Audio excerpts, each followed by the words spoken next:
চট্টগ্রামের আলোচিত ব্যবসায়ী এস আলমের পরিবারের সদস্যদের সম্পদের খোঁজে নেমেছে জাতীয় রাজস্ব বোর্ড এনবিআর। এরই মধ্যে এস আলমের স্ত্রী, ভাই সহ পরিবারের সব সদস্যের ব্যাংক লেনদেনের তথ্য চেয়ে ব্যাংক ও আর্থিক প্রতিষ্ঠানের কাছে চিঠি দিয়েছে সংস্থাটি। এনবিআরের কর অঞ্চল 15 ব্যাংক সহ 91টি প্রতিষ্ঠানে চিঠি পাঠিয়েছে। গত 14 আগস্ট এই চিঠি পাঠানো হয়। নিজ নামে পরিচালিত অ্যাকাউন্টের পাশাপাশি তাদের মালিকানাধীন কোম্পানি ও ব্যবসা প্রতিষ্ঠানের লেনদেনের তথ্য জানতে বলেছে এনবিআর। এস আলমের স্ত্রী ফারজানা পারভিন, মা চেমনারা বেগম, ভাই আব্দুল্লাহ আহসানের ব্যাংক হিসাব তলবের পাশাপাশি তাদের পিতা, মাতা, স্ত্রী, ছেলে, মেয়ে বা বোনের যৌথ নামে অথবা ব্যবসা প্রতিষ্ঠানের নামে থাকা ব্যাংক হিসেবের তথ্য তলব করা হয়েছে। এছাড়া তাদের নামে থাকা ক্রেডিট কার্ড, জাতীয় সঞ্চয় অধিদপ্তর ও ডাক বিভাগের কাছে থাকা হিসাবের তথ্য চেয়েছে কর বিভাগ।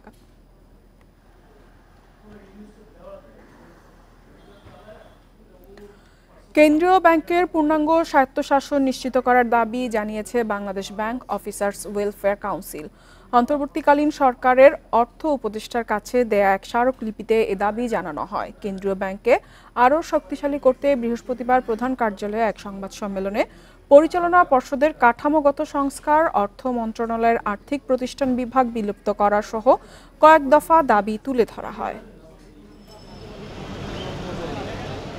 15 বছরে বড় বড় ঋণ জালিয়াতি করে ব্যাংক খাত থেকে অর্থ হাতিয়ে নিয়েছে অনেকে। অভিযোগ রয়েছে বাংলাদেশ ব্যাংককে রাজনৈতিকভাবে নিয়ন্ত্রণ করেই এসব অনিয়ম হয়েছে। নামে বেনামে ঋণ নিয়ে অর্থ পাচার করায় অর্থনীতি নাজুক অবস্থায় পড়েছে। তাই আর্থিক খাতের সুশাসন ফেরাতে অর্থ উপদেষ্টার কাছে কেন্দ্রীয় ব্যাংক শক্তিশালী করার দাবি জানিয়েছে প্রতিষ্ঠানটির কর্মীরা। সংবাদ সম্মেলনে বাংলাদেশ ব্যাংকের গভর্নরকে মন্ত্রীর এবং ডেপুটি গভর্নরদের সিনিয়র সচিবের মর্যাদা দেওয়ার দাবি তুলে ধরা হয়। IMF এর মিশনের পরামর্শ অনুযায়ী বলেছে যে এই ধারাগুলো সংশোধন না করলে বাংলাদেশ ব্যাংকের স্বায়ত্তশাসন পরিপূর্ণ সম্ভব নয়। ধারাগুলো হলো 9(1) ধারা 9(3)-এ বলা হয়েছে বোর্ড গঠন সম্পর্কে, 9(a) কাউন্সিল গঠন, 10(3)-এ গভর্নরের ক্ষমতা। অন্যান্য দেশের কেন্দ্রীয় ব্যাংকের মতো বাংলাদেশ ব্যাংকের কর্মকর্তা কর্মচারীদের স্বতন্ত্র বেতন কাঠামোর দাবি তাদের। এছাড়া বাতিল বা কমানো সুবিধা পুনর্বহাল চান তারা। ম্যানেজিং ডিরেক্টর এবং তার ইমিডিয়েট 2 টায়ার নিচ পর্যন্ত এটা বোর্ড দেখবে, অন্যটা হচ্ছে পলিসির আওতায় এমডি দেখবে। কিন্তু সরকারি ব্যাংকের ক্ষেত্রে এটা মানা হয় না। এইটা আপনার এই ডিজিএম থেকে যখন জিএম হয় এই প্রমোশনটা চলে যায় মন্ত্রণালয়ে। যখন আপনার মন্ত্রণালয়ে যাবে তখন কিন্তু প্রভাবিত হওয়ার একটা সুযোগ থাকে, যেটা ব্যাংক খাতের সুশাসনের অন্তরায় বলে আমরা মনে করি। দেশে রেমিটেন্স প্রবাহ ও বিদেশি বিনিয়োগ বাড়াতে বিদেশে বাংলাদেশের দূতাবাসে কেন্দ্রীয় ব্যাংকের প্রতিনিধি রাখার দাবিও তাদের। প্রভাবও দুর্বৃত্তায়নের একটা বড় বিষয়। আমরা সেই জন্যই প্রভাবমুক্ত থেকে কাজ করার জন্য বলছি। Hari Saha, independent news, Dhaka. সরকার পরিবর্তনের পর বৈধ পথে রেমিটেন্স পাঠানোর প্রবণতা বেড়েছে। ব্যাংকাররা বলছে নতুন সরকারের প্রতি আস্থার কারণে সামনের দিনগুলোতে আরও বাড়বে প্রবাসী আয়। এদিকে দেশের খোলা বাজারেও ডলারের দাম কমেছে। অর্থনীতিবিদরা বলছেন নগদ ডলার কিনে রাখার প্রবণতা কমার পাশাপাশি অর্থ পাচার কমলে সুফল মিলবে বৈদেশিক মুদ্রা বাজারে। ছাত্র আন্দোলনের সঙ্গে সংহতি জানিয়ে প্রবাসীরা বয়কট রেমিটেন্সের ডাক দেয়। এতে গত মাসের শেষ 11 দিনে মাত্র 38 কোটি ডলার আসে। কিন্তু সরকার পতনের পর ব্যাংকিং চ্যানেলে রেমিটেন্সের পালে জোর হাওয়া লাগে। আগস্টের প্রথম 3 দিনে এসেছিল 9 কোটি ডলার, পরের 7 দিনে এসেছে 39 কোটি ডলার। একটা বিশেষ উদ্দেশ্য নিয়ে হয়তো আমরা এই পরিকল্পনা বা এই প্রচেষ্টায় ছিলাম, কিন্তু এখন সেই অবস্থার পরিবর্তন হয়েছে। এখন বর্তমানে প্রচুর রেমিটেন্স দেশে ঢুকতেছে। আমরা বৈধ পথে আমরা বাংলাদেশে রেমিটেন্স পাঠাবো, আমরা দেশের উন্নয়নে কাজ করব। ব্যাংক কর্মকর্তারা বলছেন ইন্টারনেট সেবা বন্ধ থাকা, আগের সরকারের প্রতি প্রবাসীদের অনাস্থায় রেমিটেন্স কমে যায়। তবে রাষ্ট্র পরিচালনায় নতুন সরকারের প্রতিশ্রুতিতে তারা আস্থা রাখছেন। কাজগুলো আরো পজিটিভলি দেখাতে পারি, যে রিফর্মগুলো কথা হচ্ছে, যেগুলো যদি হচ্ছে, আমার কাছে মনে হয় যে আগামী সময়ে আমরা ভালো রেমিটেন্স পাবো। আমি দেখছি রেমিটেন্সের খুব একটা যে পড়ে যায় তা কিন্তু না। আমরা আমাদের বিভিন্ন সেন্টার কথাবার্তা বলে দেখতে পাচ্ছি লোকজনে কিন্তু একটা পজিটিভিটি আছে। এদিকে দেশের খোলা বাজারে সপ্তাহ ব্যবধানে ডলারের দাম কমেছে 3 থেকে 5 টাকা পর্যন্ত। বিক্রি হচ্ছে 119 থেকে 121 টাকার মধ্যে। এখন কমে গেছে, তুলনামূলক 2 টাকা কম চলে আসছে, নেমে আসছে। এক সপ্তাহ আগে পাইলাম কত 126-20, আর এখন আইসা দেখি 118। অর্থনীতিবিদরা মনে করেন দেশে স্থিতিশীলতা ফিরতে শুরু করায় নগদ ডলার কিনে রাখার প্রবণতা কমেছে, সেই সঙ্গে অর্থ পাচার রোধ করা গেলে মুদ্রা বাজারে স্বস্তি বাড়বে। বিদেশি কোম্পানিগুলো যদি বিনিয়োগের ক্ষেত্রে অনিশ্চয়তার জায়গা থেকে সরে আসে এবং বৈদেশিক ঋণ এটি যদি করতে থাকে, তাহলে অস্থির আস্থা ফিরে আসলে মানুষ আর বাড়িতে ডলার রাখবে না অথবা ডলার পাচার করবে না, যেটা এখন একটা বড় সমস্যা। গত জুলাই মাসে ব্যাংকিং চ্যানেলে প্রবাসীরা দেশে পাঠান $191 কোটি, যা গত অর্থবছরের একই সময়ের তুলনায় $6 কোটি কম। Hari Saha, independent news, Dhaka. বাংলাদেশের উন্নয়নে অন্তর্বর্তীকালীন সরকারকে সব ধরনের সহায়তা দেবে এশীয় উন্নয়ন ব্যাংক এডিবি। বুধবার এক প্রেস বিজ্ঞপ্তিতে এ তথ্য জানানো হয়। সংস্থাটি জানিয়েছে, বাংলাদেশের দীর্ঘস্থায়ী উন্নয়নের জন্য এডিবি সম্পূর্ণরূপে প্রতিশ্রুতিবদ্ধ। দেশের জনগণের আকাঙ্ক্ষার সঙ্গে টেকসই উন্নয়নকে এডিবি সমর্থন করে। তাই অন্তর্বর্তী সরকারের সঙ্গে সব সহযোগিতা অব্যাহত থাকবে। চলমান প্রকল্পের ধারাবাহিকতা নিশ্চিত করতে এবং আরও অন্তর্ভুক্তিমূলক টেকসই উন্নয়ন করা হবে। বাংলাদেশের জনগণের জন্য টেকসই ভবিষ্যৎ নিশ্চিত করতে সহায়তা অব্যাহত রাখবে এডিবি।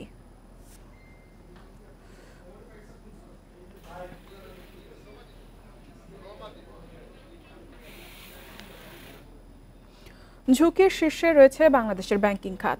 ব্যাংকিং শিল্প দেশের ঝুঁকি মূল্যায়ন স্কেলে বাংলাদেশকে 10-এর মধ্যে 9 নম্বরে রাখা হয়েছে, যা ব্যাংকিং খাতে দুর্বলতম 10টি দেশের একটিকে প্রতিনিধিত্ব করে। বুধবার এমনটা জানিয়েছে যুক্তরাষ্ট্রের ক্রেডিট রেটিং সংস্থা S&P গ্লোবাল। S&P গ্লোবালের মতে দেশের ব্যাংকিং খাতকে খাদের কিনারে রেখে গেছে শেখ হাসিনা সরকার। তারা আরও জানান, এই র্যাঙ্কিং বাংলাদেশের ব্যাংকিং ব্যবস্থার অর্থনৈতিক ও শিল্প ঝুঁকিকে প্রতিফলিত করে। এই ঝুঁকিতে পড়ার অন্যতম কারণ হিসেবে মার্কিন ডলারের প্রাপ্যতার ঘাটতিকেই নির্দেশ করেছে সংস্থাটি। সংস্থার ক্রেডিট বিশ্লেষক চিনয় ভার্গিস এ প্রসঙ্গে কথা বলেন। তিনি পটেনশিয়াল পলিসির নিষ্ক্রিয়তা ও আর্থিক সংস্কারে মন্থরতার বিষয় নিয়ে সতর্কতামূলক বার্তা দেন।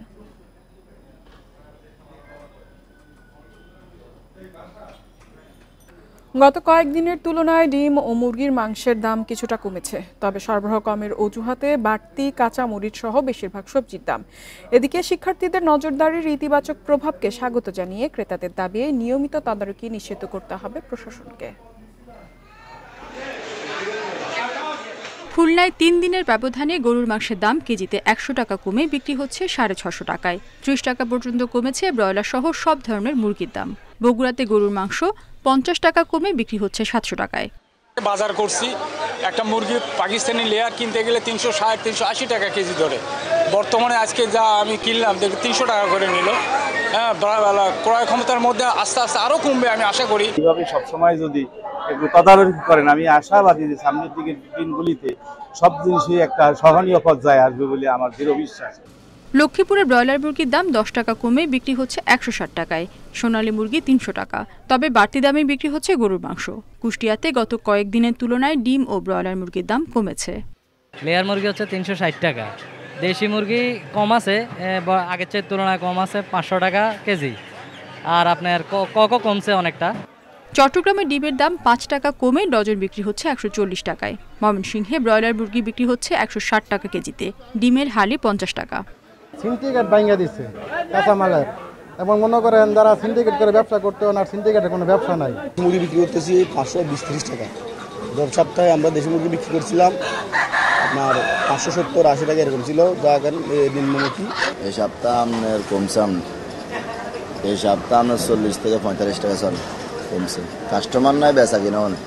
দিনাজপুর ও জয়পুরহাটে ডিম ও মাংসের দাম স্থিতিশীল, তবে সরবরাহ কমের অজুহাতে কিছুটা বেড়েছে মাছের দাম। রেশমি নন্দী, ইন্ডিপেন্ডেন্ট নিউজ।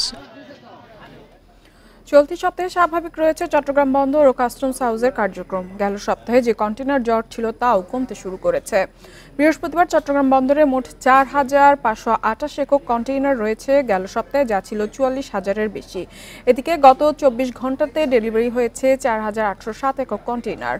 বন্দর কর্তৃপক্ষ জানিয়েছে, কন্টেইনার জট কমিয়ে আনতে নানা উদ্যোগ নেওয়া হয়েছে। চিঠি দেওয়া হয়েছে চট্টগ্রাম চেম্বার ও ডিপো অ্যাসোসিয়েশনকে। চট্টগ্রাম বন্দরের জেটি ও বহির্নোঙরে এখন 117টি জাহাজ রয়েছে, এর মধ্যে 77টি জাহাজে পণ্য ওঠানামার কাজ চলছে।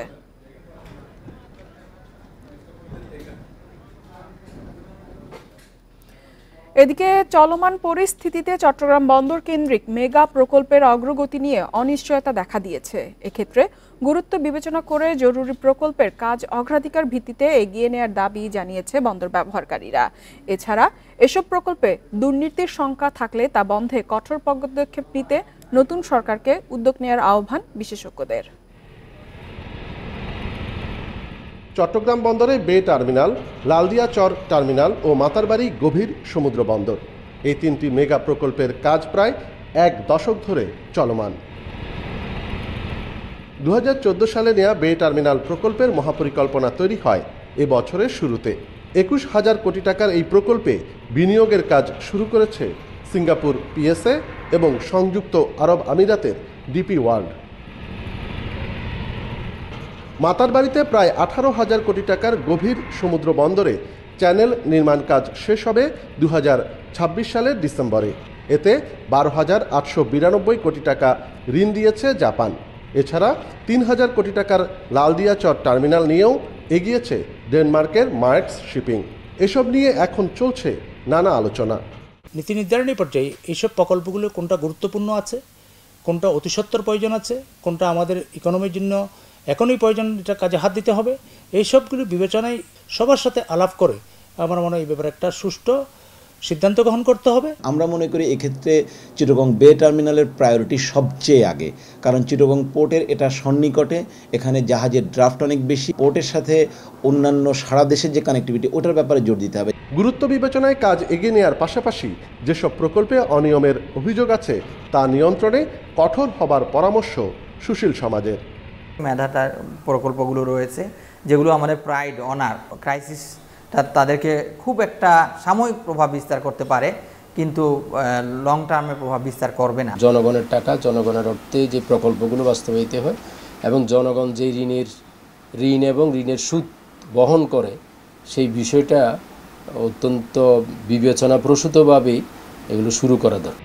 দেশের মোট আমদানি রপ্তানির 92% সম্পন্ন হয় চট্টগ্রাম বন্দর দিয়ে। অনুপম শীল, ইন্ডিপেন্ডেন্ট নিউজ, চট্টগ্রাম। এবারে শেয়ার বাজারের খবর।